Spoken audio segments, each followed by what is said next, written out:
Mundo Local, boa tarde, seja muito bem-vindo em direto de Penafiel, junto à Alameda do Sameiro, com um pano de fundo nesta bela cidade da sub-região do Tâmega e Sousa, e de onde esta terça-feira levamos até si toda a informação do seu território. Estamos em contagem decrescente até quinta-feira, dia 29 de setembro, dia que marca então o 10º aniversário do Porto Canal e que encerra o ciclo de 10 emissões especiais que preparamos para si. Até lá e em direto de Penafiel, muitas são as novidades do seu território a partir de agora.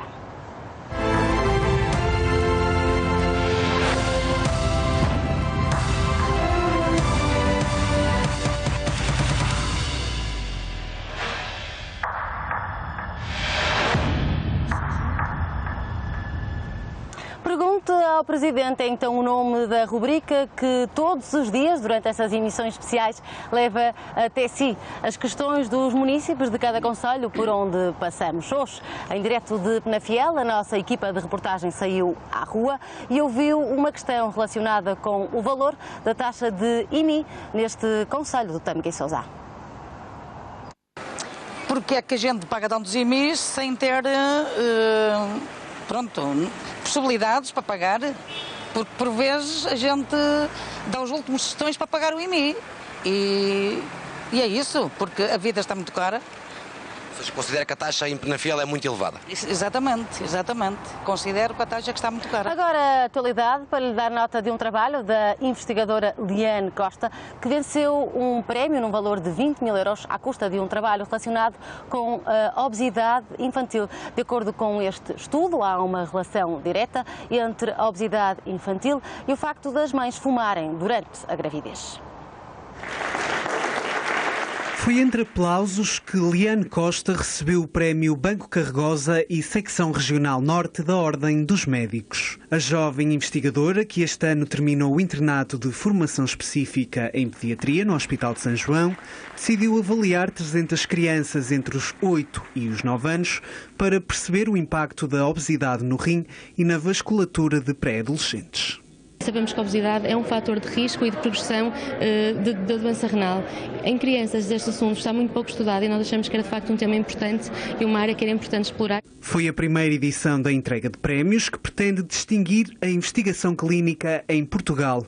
A iniciativa contou com mais de 80 projetos e surgiu no âmbito da candidatura da atual regência da Secção Regional Norte da Ordem dos Médicos. Um dos pontos da candidatura previa que a Secção Regional do Norte instituísse um prémio na área da investigação clínica para ajudar a promover a atividade científica e para dar também um contributo, no fundo, para melhorar aquilo que é a qualidade da medicina. Estimula os jovens médicos a ter uma visão muito mais abrangente da medicina. O Ministério da Saúde olha para estes prémios com um enorme interesse e considera realmente muito relevantes a sua instituição. É fantástico que a investigação na área da saúde esteja viva na cidade. Nós temos muitas vezes dito que este é um dos grandes clusters que nós temos, é uma das grandes oportunidades que nós temos de ser diferentes, de fazer melhor. De acordo com a Secção Regional Norte da Ordem dos Médicos, a iniciativa deverá regressar no próximo ano para distinguir mais jovens investigadores.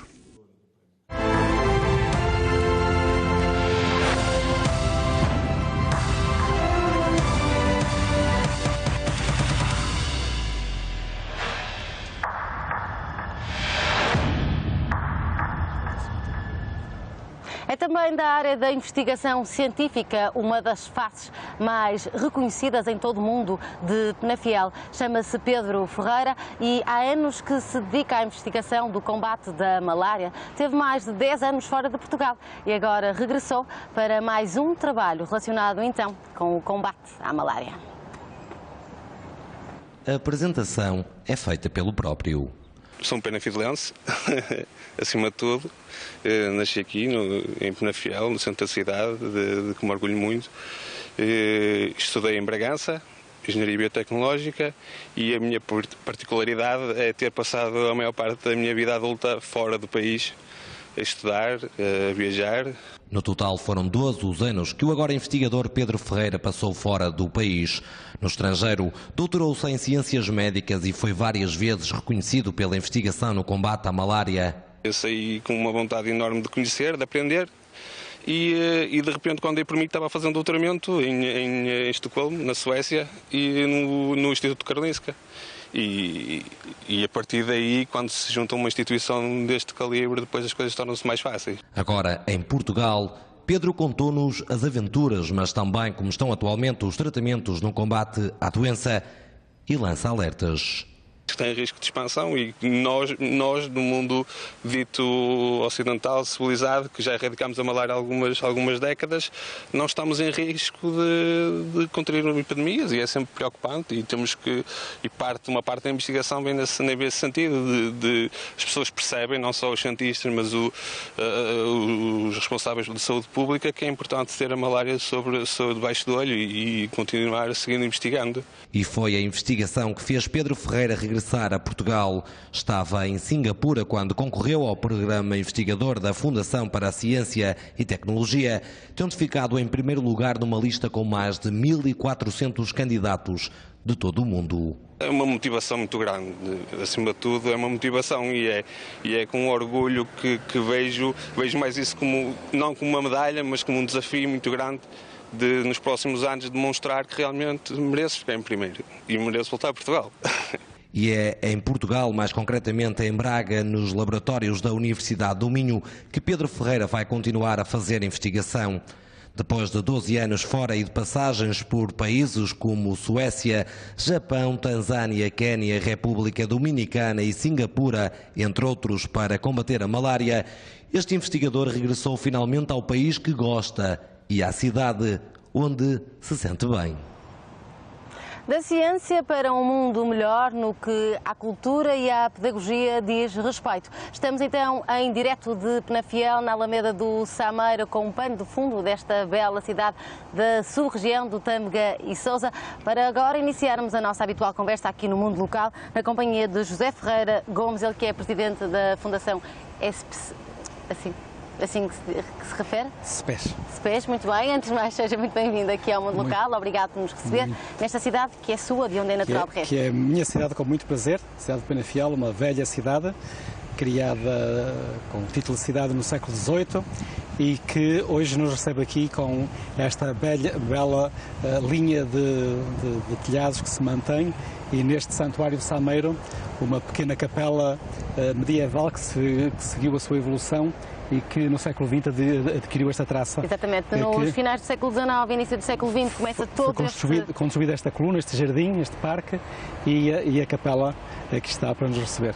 Muito bem, ora, esta é uma cidade muito querida para si, por razões óbvias, e era também naturalmente para o seu tio, antigo bispo do Porto, e responsável então por esta fundação da qual hoje nos vem falar, certo? Exatamente, a Fundação SPES foi criada por disposição testamentária do meu tio, quando faleceu em 1989, e teve claramente a intenção de continuar um trabalho de educador que ele sempre se assumiu. O meu tio é natural aqui de Penafiel, uma freguesia aqui a algumas centenas de metros do local onde estamos, e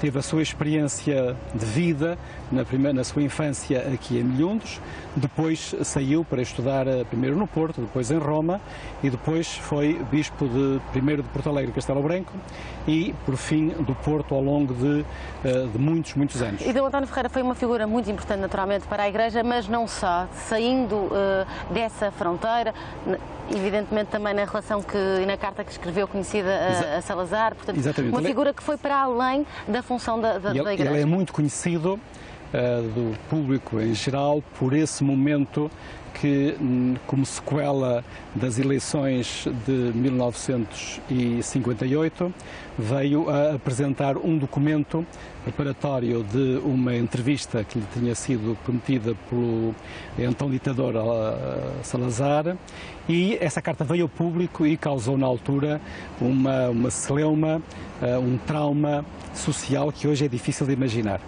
Mas mesmo essa carta é a consequência dessa preocupação de longo prazo, isto é, o meu tio sai aqui de Milhundos, conhecia o meio agrícola, o meio rural aqui entre Douro e Minho, e conhecia as condições difíceis em que as populações viviam aqui. Mas, uma vez eleito bispo em 1946 e deslocando-se para o norte do Alentejo, para Porto Alegre e Castelo Branco, ele vem a tomar contacto direto com uma outra realidade.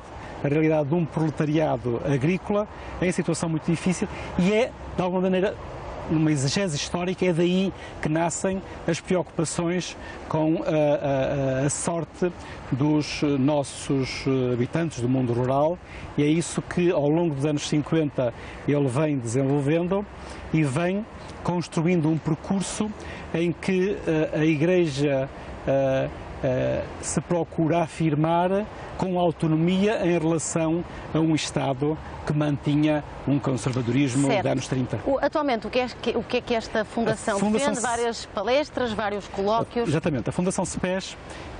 com sede no Porto, de resto? Com sede no Porto, procura, e com atividades no Porto e também em Penafiel, procura continuar esse percurso com uma função ainda pedagógica, ainda educativa.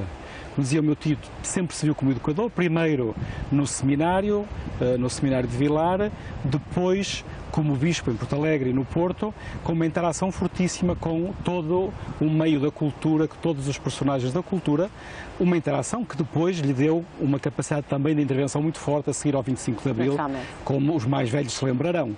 Isto é, ele que era visto antes como o bispo vermelho, afastado, distanciado do regime, foi depois, em 75 em particular, visto como também um pregador de uma realidade social que não era o percurso que o país politicamente estava a seguir. A Fundação CEPES procura seguir esse percurso, muitas vezes com atividades aqui em Penafiel, na forma de palestras, de ciclos de conferências, de atividades de lançamento de livros, de atividades que de alguma maneira se voltam para o mundo da cultura, o mundo daqueles que têm preocupações com a afirmação da nossa personalidade cultural. E qual é o estado hoje da nossa cultura?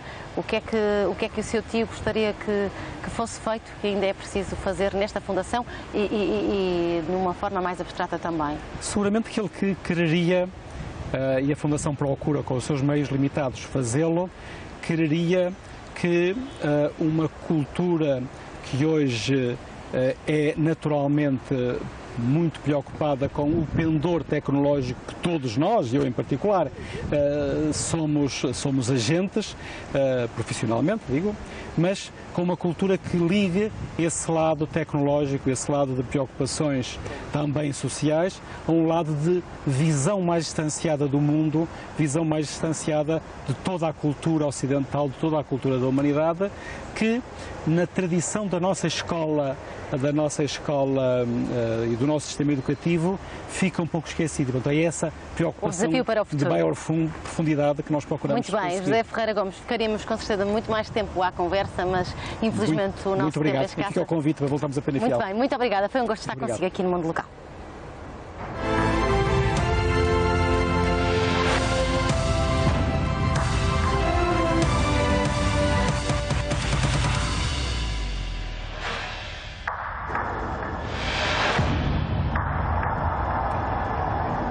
Avançamos por dentro do território de Penafiel para lhe falar da Quinta da Aveleda, que para além de o convidar a uma bela estadia neste espaço de enoturismo, é de resto a empresa que mais exporta para todo o mundo vinhos verdes.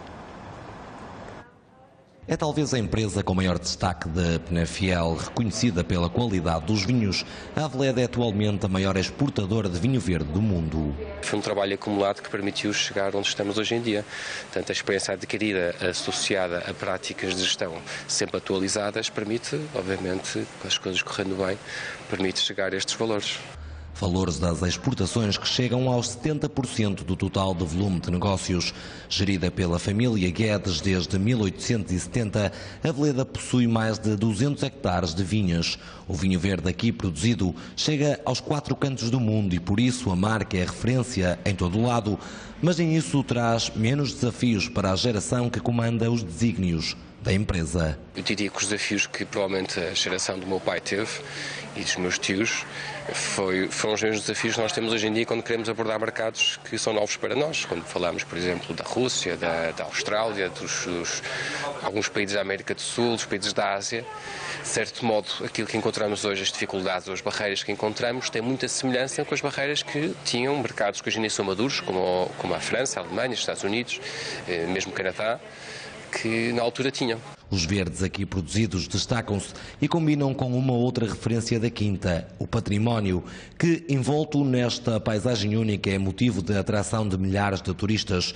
O reconhecimento chegou em 2011 com o Prémio Internacional Best of Wine Tourism, na categoria Arquitetura, Parques e Jardins. Uma oferta que é bastante completa e isso obviamente permite olhar para a área do enoturismo como uma área de crescimento, associando este produto que temos, esta oferta que temos, que é bastante diferenciada, a um aumento do turismo que tem existido em Portugal, e nomeadamente na região do Porto.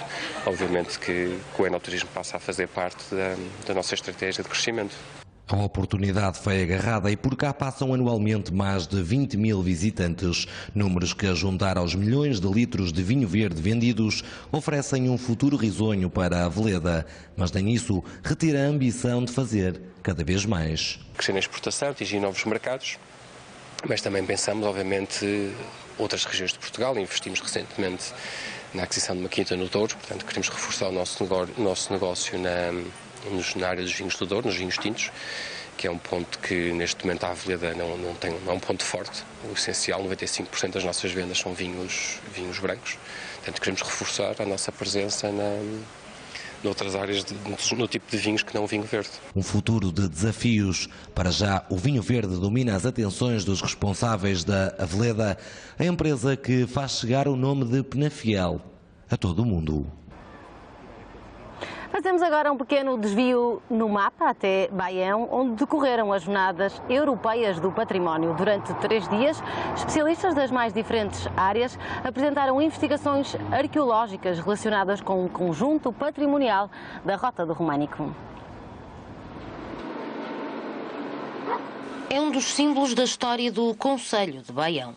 O mosteiro de Santo André de Ensede, edificado numa encosta do Douro, marca o início de um património que se estende para lá do que a vista alcança.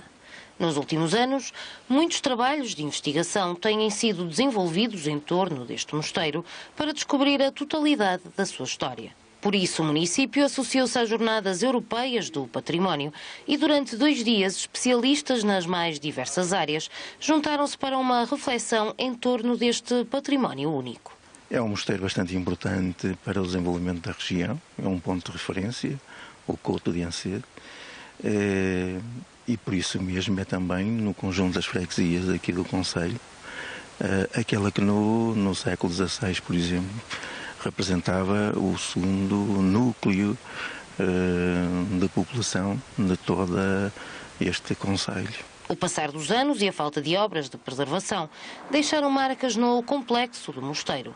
Recuperar este património é agora uma prioridade para o município. O projeto âncora do município de Baião para os fundos comunitários é exatamente a intervenção neste mosteiro, porque entendemos que só com a valorização do património e a dinamização cultural do mesmo poderemos atrair mais visitantes ao concelho, ao mesmo tempo também que podemos preservar a nossa história e dar a conhecê-la não só aos habitantes do município, mas a pessoas que nos visitam. Restaurar um monumento desta dimensão sem apagar as marcas da história foi o desafio feito ao gabinete do arquiteto Álvaro Cisa Vieira. É permitir que o edifício, que tem muitas marcas de muitas intervenções, possa continuar a ser objeto de estudo, de visita e, portanto, sem recurso a intervenções que possam ser muito encobridoras, digamos, desse passado histórico e dessas marcas que importa continuar a estudar. Por enquanto, o projeto ainda não saiu do papel, mas o município espera no próximo ano ver aprovada a candidatura aos fundos comunitários para arrancar com as obras que vão devolver todo o esplendor ao mosteiro de Santo André de Ensede.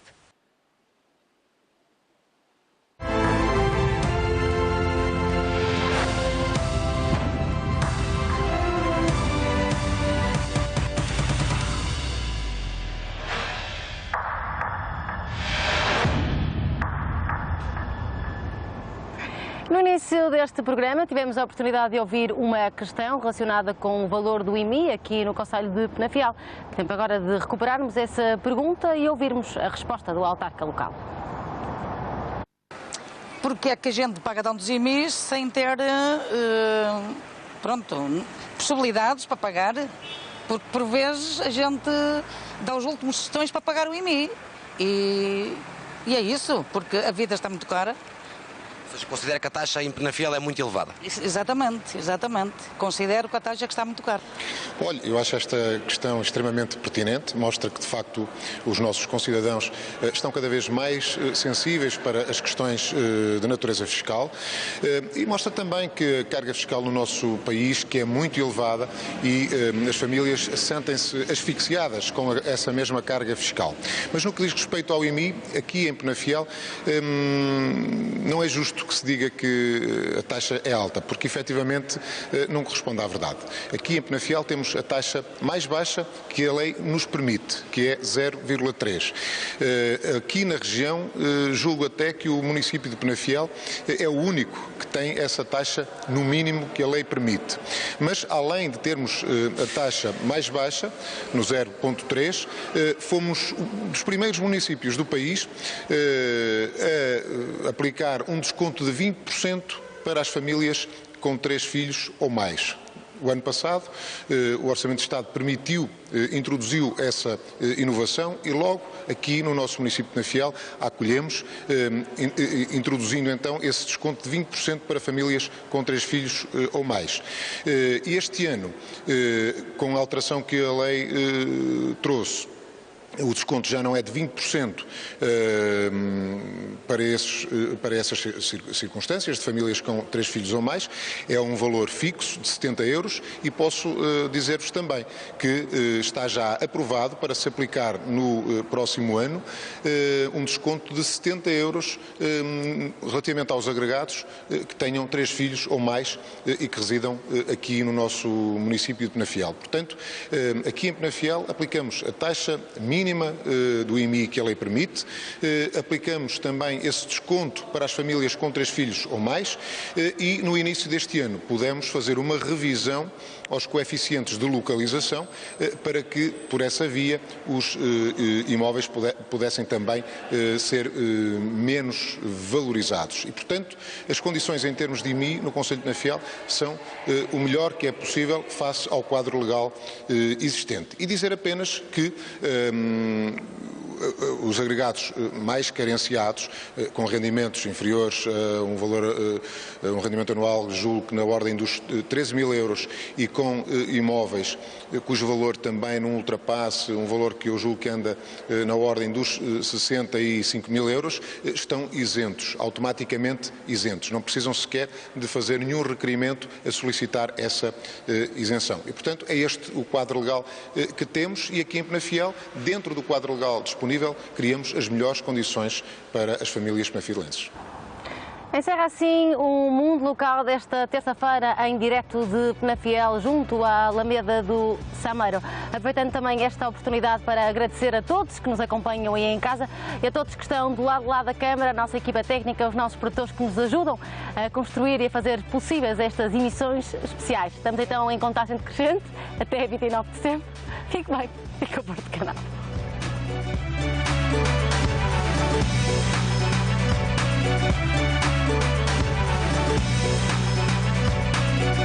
back.